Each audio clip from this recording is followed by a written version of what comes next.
Vampire Manasa அவங்களோட வேலைய வந்து இந்த 4 எபிசோட்ல காட்டிட்டாங்க.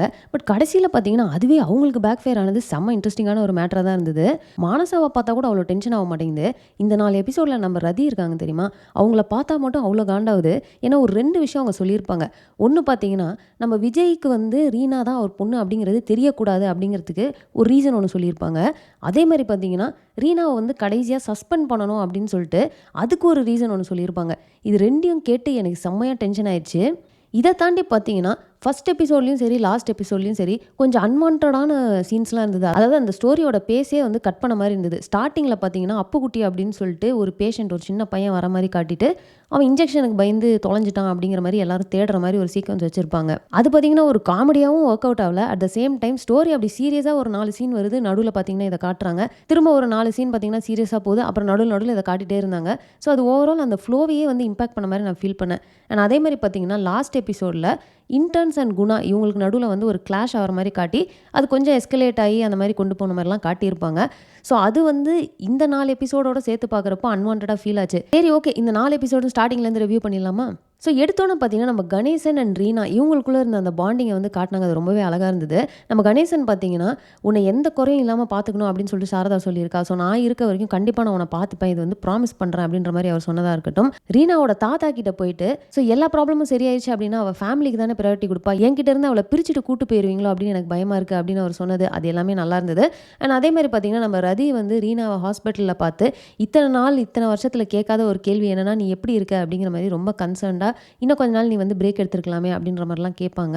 அடுத்து நம்ம ரீனா அண்ட் விஜய்க்குள்ள நடந்த விஷயங்களும் ரொம்பவே நல்லா இருந்ததுங்க. அதாவது நம்ம விஜய் பார்த்தீங்கன்னா, நெறைய பேர் இந்த மாரி ஹோம்ல சேர்க்கிறாரு அப்படிங்கிறதும் ரீனா தெரிஞ்சுக்கிறாங்க. அவங்களுக்கு வந்து விஜய் மேல இருக்கிற ஒப்பீனியன் வந்து மாறுது அப்படிங்கிறது நம்மளால பார்க்க முடியுது. ஸோ இது எல்லாத்தையுமே மானிட்டர் பண்ண ரீனாவே வந்து சில விஷயங்கள வந்து சென்ஸ் பண்ற மாரி காட்டுனது அந்த சீனே வந்து ரொம்ப நல்லா இருந்தது. குழந்தைங்க மேலலாம் உங்களுக்கு ஏன் இவ்வளோ அக்கறை அப்படின்னு அவங்க கேட்டதா இருக்கட்டும், இல்ல எனக்கு வந்து இந்த மாதிரி ஒரு குழந்தை இறந்து போச்சு அப்படின்ட்டு அவரு அந்த விஷயத்த சொன்னதா இருக்கட்டும், ரீனா வந்து அந்த சீன்ல பார்த்தீங்கன்னா, ரொம்ப ஒரு மாரி யோசனையாவே திரும்பி திரும்பி பார்த்துட்டே வெளிய போவாங்க.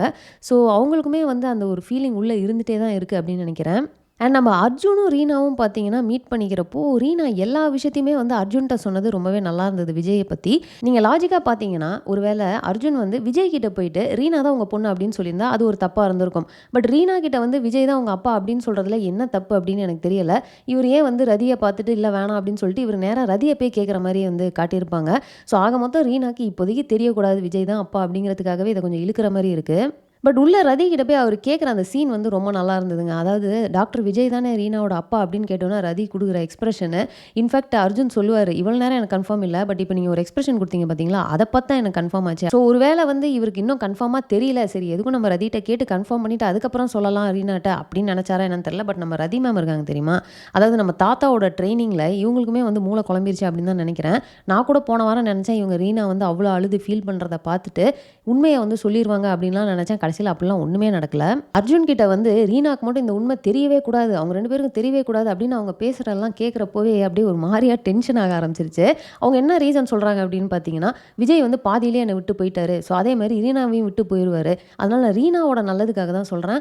அவ அந்த பெயின கோ த்ரூ பண்ண வேணாம் அப்படின்னு அவங்க சொல்றாங்க.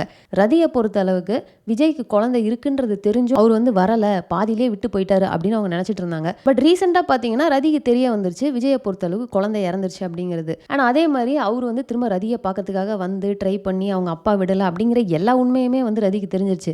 ஸோ இதுக்கப்புறமும் அவங்க வந்து விஜய் வந்து பாதியிலேயே விட்டு போயிட்டாரு.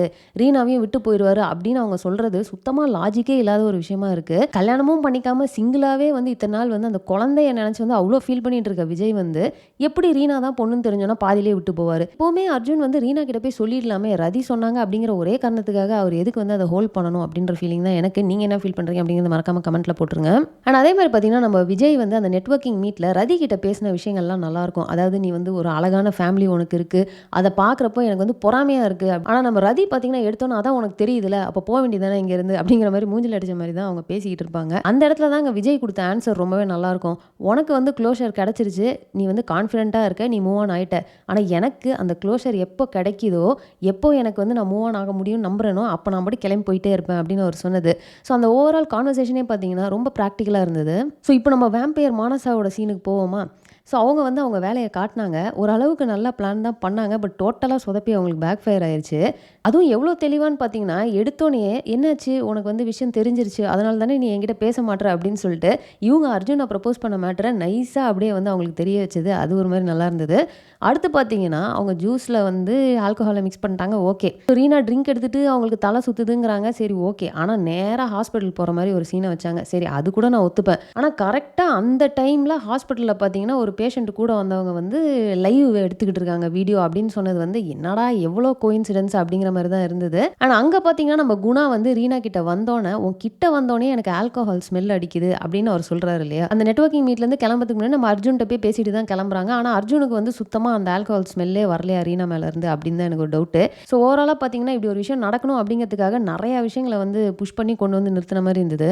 அண்ட் நெக்ஸ்ட் பார்த்தீங்கன்னா, நம்ம தேஜு வந்து ரீனா கிட்ட கரெக்ட்டா சொல்லுவாங்க. இந்த மாரி "நீ ஒண்ணும் கவலைப்படாத.